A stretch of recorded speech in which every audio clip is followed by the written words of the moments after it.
Notre pays a été pollué depuis le lendemain de l'accession à l'indépendance. Donc au moment où nous fêtons les 50 ans d'indépendance, je pourrais dire en d'autres termes que nous étions en train de fêter 50 ans de pollution de la République.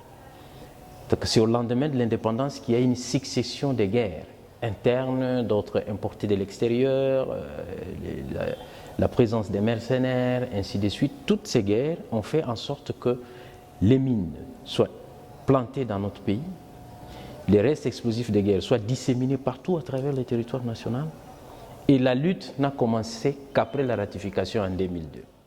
Non seulement ces mines produisent des victimes, ça tue, ça ampute.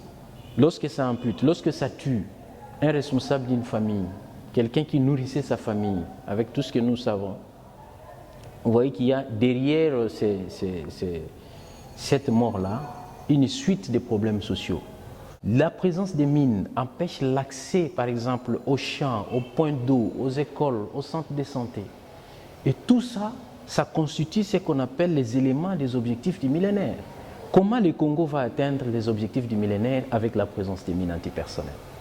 On est ici, à Kisangani, dans la province orientale.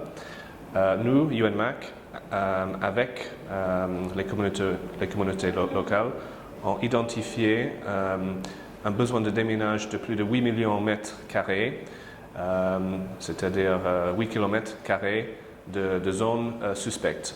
Nous espérons que le besoin est moins que ça, mais pour le moment, ce sont les données et les chiffres que nous en avons. Il y a plusieurs villages dans la proximité de l'aéroport. Principalement, on parle de la sécurité humaine. Mais après ça, il s'agit de la vie économique. Ça crée des blocages sur le développement général, spécialement l'agriculture. Les infos que nous en avons ne sont pas très claires.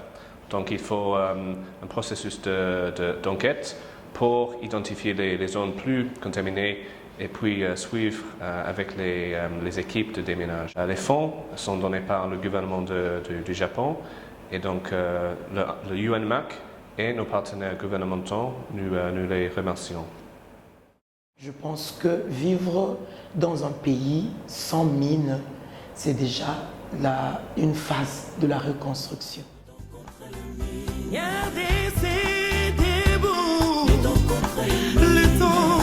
Le temps va comme Bandondo, luttons contre les mines.